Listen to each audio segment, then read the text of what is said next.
WhatsApp guys, Bangla টিটেক্সে Khandakar শরীফ। আর friends, আজকের বিষয় হচ্ছে iOS আপডেট।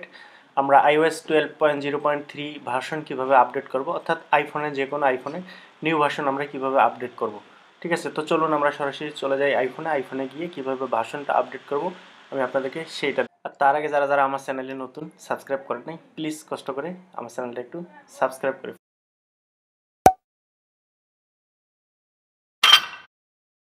তো ফ্রেন্ডস, এটা হচ্ছে আইফোন 6s। আমি আজকে আইফোন 6s থেকে দেখাবো যে কীভাবে আমরা নিউ ভার্সন iOS আপডেট দেব। ওকে, তো প্রথমে আমরা চলে যাবো সিটিংয়ে, জেনারেলে যাওয়ার পর আমরা জেনারেলে চলে গেলাম। তারপরে আসছে সফটওয়্যার আপডেটে যাব। তারপরে সঙ্গে সঙ্গে আপডেট শুরু হয়ে গেছে 12.0.1। ওকে, 0.3 পর্যন্ত আসবে আইফোন 6-এ। তারপরে আইফোন 6-এ আর কোনো আপডেট আসবে না। তো ডাউনলোড শুরু হয়ে গেছে।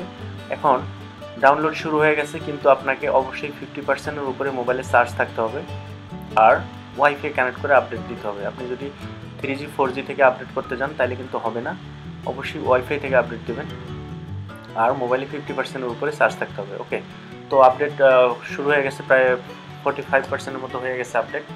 তো তারপরে চলে আসবে ইনস্টল। আর আইফোন 6s এর আপডেট হচ্ছে 13 পর্যন্ত, আর আইফোন 6-এর এটা হচ্ছে লাস্ট আপডেট। এখন কমপ্লিট হয়ে গেছে, আমরা ইনস্টল দিয়ে দেব। ইনস্টল দিয়ে দিলাম। আমরা ইনস্টল দেব। ইনস্টলের পরেই ভেরিফাই চলে আসবে। তারপরে আমরা দেবো অ্যাগ্রি। ইনস্টলের পরে অ্যাগ্রি, তারপরে এখন ভেরিফাই চলে আসছে। ওকে, তো ভেরিফাই কিছুক্ষণ মধ্যেই শেষ হয়ে যাবে। তো ফ্রেন্ডস, যারা আমার চ্যানেল সাবস্ক্রাইব করে নাই, যদি ভালো লাগে ভাই চ্যানেলটা কষ্ট করে সাবস্ক্রাইব করবেন পরবর্তী ভিডিওটা দেখার জন্য। ওকে, তো ভেরিফাই শুরু হয়ে গেছে। ভেরিফাই কিছুক্ষণের মধ্যে শেষ হয়ে যাবে। তারপর আপডেট করার কারণ হচ্ছে এটাই, ফোন আপডেট করলে আপনার সফটওয়্যারগুলো, যে মোবাইলে যে সফটওয়্যারগুলো আসে, তো নিউ ভার্সনটা আপনার ঠিক থাকবে। নাহলে আপনি যদি আপডেট না করেন ফোন, তাহলে আপনার সফটওয়্যারগুলো ম্যাচ করবে না ফোনের সাথে, অর্থাৎ তখন ফোন অনেক সময় স্লো হয়ে যায় আর নিউ ভার্সনের সফটওয়্যারগুলো তখন আপনার ফোনে সাপোর্ট করবে না। তো সেই কারণে আসলে ফোন আপডেট করা, আর সেটা অ্যান্ড্রয়েড ফোন কিংবা আইফোন যেটাই হোক না। তো আমাদের আপডেট কমপ্লিট, এখন ইনস্টল হইতেছে।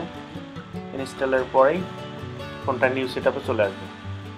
ওকে, তো আসলে সেই কারণেই ফোন আপডেট করা, সেটা যে কোনো ফোন হইতে পারে, অ্যান্ড্রয়েড ফোন কিংবা আইফোন iOS যেটাই হোক না কেন, ফোন আসলে আপডেট রাখা উচিত সব সময়। আপডেট থাকলে ফোন ভালো থাকে, ফোনের চার্জ কম খাবে আপনার, আর আপডেট না থাকলে অনেক সফটওয়্যার আপনার ফোনে সাপোর্ট করবে না। সো আপডেট শুরু হয়ে গেছে, আর একটু সময় লাগবে, বেশি সময় লাগবে না। আর ফ্রেন্ডস, যদি ভালো লাগে অবশ্যই একটু লাইক কমেন্টস করে জানাবেন। ওকে, তো আপডেট প্রায় 25% হয়ে গেছে, 25% প্রায় কমপ্লিট হয়ে গেছে, আর বেশি সময় লাগবে না, অল্প সময়ের মধ্যে হয়ে যাবে। তো তারপরে আমরা চলে যাব ফিঙ্গারপ্রিন্ট, এবং আমরা কিভাবে উইদাউট অ্যাপেল আইডি ছাড়াই আমরা ফোনটাকে কনফিগারেশনে নিয়ে আসবো। ওকে, আমরা কোনো অ্যাপেল আইডি ইউজ করব না, অ্যাপেল আইডি আমরা ইচ্ছা করলে পরে দিতে পারি। তো ফোন চালু করার সঙ্গে সঙ্গে কিন্তু অ্যাপেল আইডি দিয়ে চালু করতে হয়। তো আমরা এখন অ্যাপেল আইডি ছাড়া কীভাবে করতে হয় সেটা করবো। যারা আইফোনে একটু কম বোঝেন, আসলে তাদের জন্য এই ভিডিওটা। আর যারা আইফোনে জিনিয়ার্স, অনেক ভালো বোঝেন, অনেক ভালো জানেন, তারা এই ভিডিওটা না দেখলেও পারেন।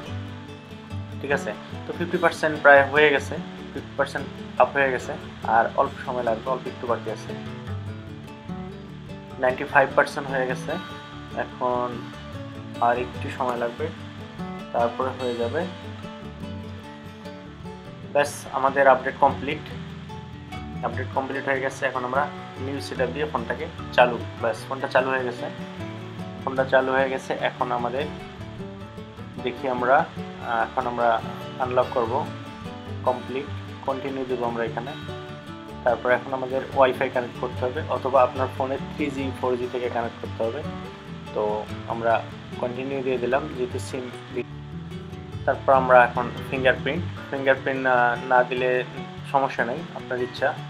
তাহলে আমরা এখানে ডন্ট ইউজ দিয়ে দেব। ডন ইউজ দেওয়ার পর আমরা এখন পাসওয়ার্ড এখানে অনেকগুলো অপশান আসবে, আপনি যেটা পছন্দ করেন। 6 ডিজিট আছে, 4 ডিজিট আছে, অথবা দিবেন না 4 ডিজিটও দিতে পারেন চাইলে, আমরা দিলাম না, ঠিক আছে। তো সবগুলো আমরা ডু নট ইউজ দিয়ে দেবো, তারপরে কন্টিনিউ। ওকে, এখন আমাদের ফোনটা সেট আপ চলে আসছে। কন্টিনিউ দেওয়ার পর আমাদের ফোনটা গেট স্টার্ট দিয়ে দেবো, গেট স্টার্ট দিয়ে দিলাম, ব্যাস দ্যাট সেট হয়ে গেছে। এখন আমরা যে সেটিংয়ে রেড কালারের 1 দেখতে পাচ্ছি, এটা আমরা ক্যান্সেল করে দিতে পারবো। আর এই বিষয়ে আমার ভিডিও দেওয়া আছে, যদি এই বিষয়ে জানতে চান তাহলে আপনারা অবশ্যই উপরে আই বাটনে ক্লিক করে দেখতে পারবেন। ওকে, তো ফিঙ্গারপ্রিন্টের অপশান চলে আসছে। ফিঙ্গারপ্রিন্ট চাইলে দিতে পারেন, নাও দিতে পারেন। আর ফিঙ্গারপ্রিন্টের অপশান তো ভিতরে আছে, আপনার ইচ্ছা এখান থেকেও দিতে পারেন চাইলে।